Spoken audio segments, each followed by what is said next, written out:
Hey, what's going on, everybody? It's Mitch from Mitch Reviews Everything, and today I'll be reviewing 7 Men of Kung Fu from 1978 from the Honghua International Film Company. It's directed by Cheung. This one gets billed out of Taiwan and has a couple other aliases in English, of course.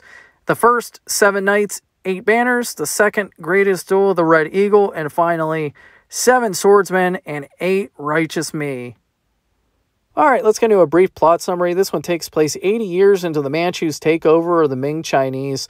However, even though it's been 80 years, the Ming are not willing to lie down just yet, and Master Swordsman, or the famous swordsman, Master Chan, is going to rise up with 6 others that he gathers to try to take back their country. However, the Manchu are not without their own devices, and they have Inspector Joe of the Royal Police to try to squash the rebels. However, they send in Inspector Joe, played by Chang Yi. They send him in under the pretext that he's there to investigate various tax collectors of the Manchu that were murdered, and he's also there to round up the greatest thief, Master Chan, who allegedly and supposedly stole a magical fan, a fan of the gods, or of a witch, and we'll get into that in a little bit here. Now, what I just gave you right there, that plot summary, is a summary that I have gathered after watching this movie under 2 different versions. I watched the subtitled movie first, and then I watched this under an English dub. And that is the plot summary I was able to obtain after watching 2 different versions of this movie.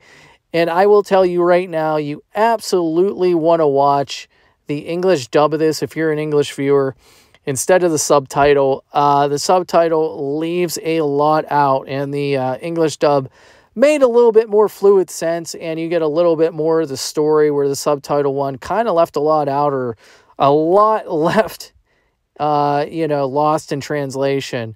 And in fact, going into the plot summary of this, we'll get into a few things, but I actually want to read the plot summary from Tubi, and their plot summary read, "A band of formidable kung fu experts wage battle against an evil sorcerer and his terrifying gang of fighters and undead warriors." So that synopsis there would lead you to believe that Chang Yi, Inspector Joe, is the sorcerer. However, it was the witch I brought up earlier, played by Doris Lung. And I love the fact they said undead warriors. Well, it's actually undead warrior, because the witch, Doris Lung, has a single Jiangshi or Gingshi, however you really pronounce that, please somebody let me know, that makes frequent appearances in this movie by playing 2 scenes over and over and again about, I don't know, I should have did a count on how many times they keep in slow motion playing Doris Lung and her Jiangshi coming down this hill. It's actually pretty entertaining playing this kind of spooky music. But yeah, Inspector Joe, not the sorcerer. He is actually a falconer in this movie. He has a falcon that he uses to take out people that are, in his way. But that bird is quickly eliminated and killed very, very early on in this movie. Let's get into the martial arts on this one. This one actually kind of had a sort of an all-star cast, as my boy Lieh. It's got Philip Cao, Chang Yi, who I brought up earlier. I mean, this movie had a bunch of different, really experienced actors on it, and, it kind of showed. I will say this movie did lack a lot of kung fu. It was not fight after fight after fight. There was a lot of, drama. In fact, the first real fight is, man, it's nearly 20 minutes in. There's a small skirmish. That falcon I brought up earlier does attack somebody's face. I mean, but, the martial arts was here and there, and then there was a lot of dialogue. And like I said before, if you're watching the subtitle version of this, that dialogue can drag, and it kind of make this film seem like it's taking forever to get to any fighting. But when there was fighting, what I will say is it was pretty smooth. It wasn't stiff. There was a couple scenes. There was a couple people in this, couple of the background guys when they do the traditional restaurant bar fights. It was a little choppy, but most of the main characters in this one were doing a pretty good job. It was pretty smooth. It wasn't ultra fast, but nor was it slow. I mean, this one's somewhere in the middle as far as the fighting goes. I'm going to continue to reference this, but you know, 36, it's not a 36 chamber shell in here, but you know what, the fight scenes that were in this were pretty good. Not the best though, you know. This one's definitely somewhere in the middle, just because they bog this one down with a lot of dialogue. All right, let's go over weapons now. Love to go over the old weapons in these movies, and this one in particular had a unique one that was used quite a few times, and that was bamboo. They used it all kinds of ways. They used the leaves for throwing implements to throw into the people's heads.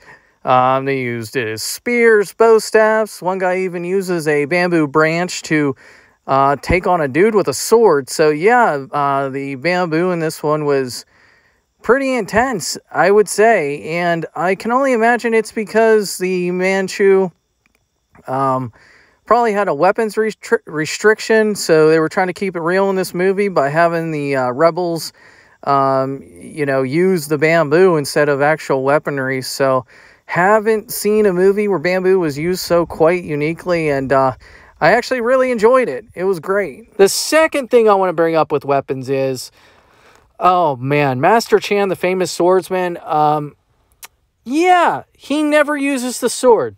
He absolutely never uses the sword, and the sword he uses is actually a small dagger that has a couple bamboo leaves on it. I'm assuming it has the bamboo leaves on it. They never say why, but I'm assuming those leaves are on it to disguise it so the Manchu don't find it and take it away from him. So he never actually uses that sword. Even in the final fighting of this movie, that sword is never utilized. So even though Master Chan is known as the famous swordsman in this, yeah, never touches his sword, funny enough. And finally, I want to get to the absolute reason to watch this one. If you do watch this one, or if you watch any of this movie at all, please skip to the final 10 minutes. Because you remember that Chang Yi I brought up earlier? You have to see this fight between Master Chan and this Chang Yi. It is one of the most unique fights I've ever seen in a kung fu film. It is really good. The Chang Yi in this, or Chang Yi, is quite unique himself. And I will say this, I love Chang Yi's the hopping vampires, a Chinese myth and legend.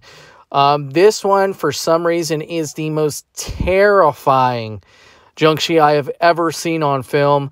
You know, I don't see a whole lot in real life, but this one was terrifying on film. This made anything from the Mr. Vampire series look, you know, like a kitten. This guy was terrifying, and the noises this dude makes are outrageous. The giggling, it is just a crazy fight. You have to see it. If you watch this movie, you gotta watch it for that. So seven men of kung fu, just an okay kung fu movie at the end of the day. They never really expand on hardly any of the seven men of kung fu. It's actually, I think, like 6 men and 1 woman. But they never really get into like 2 of those 7, and they never really touch on anyone else. This is somewhere in the middle of the road for kung fu. This one's pretty obscure, but you can watch it now on Tubi. You can watch it all on YouTube. There's an English dub up on YouTube at the time of the posting of this video. So if you're gonna watch it, you know, check it out on YouTube, or you could even watch the subtitled one on Tubi. But it's somewhere in the middle of the road. It's not great. It's not terrible. And it is absolutely watching for that final 10 minutes, or just skipping to that final 10 to watch that fight. So that's all I got on this one. My name's Mitch, and this is Mitch Reviews Everything.